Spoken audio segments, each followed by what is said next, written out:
दो बाबे शुबे बाजार, दो बाबे मशहूर लस्सी, एक बाबा है एक ना।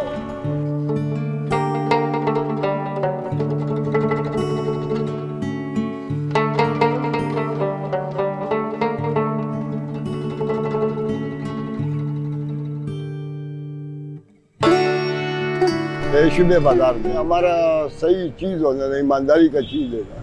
दही भी मापड़ा लाना हुआ, दूध भी मापड़ा होता है, इसमें पनीर होता है, मक्खन होता है, खोवा होता है और इसमें सब कुछ होता है।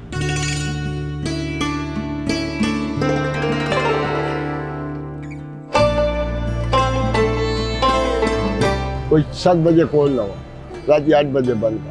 हाँ स्पेशल भी उधर बादाम, अखरोट, पिस्ता, काजू, खोवा, मलाई, पनीर वही 100 रुपये 200 रुपये का है। कराची वाले को कराची तो मैंने बेचा है लस्सी, उधर से मैंने शुरू किया। हमारा पहले मैंने कराची में किया, उधर से शुरू किया, 2 नंबर लाहौर में शुरू किया, तीसरे नंबर में पिशोर में अपने गाँव में शुरू। मशहूर तो कराची थी।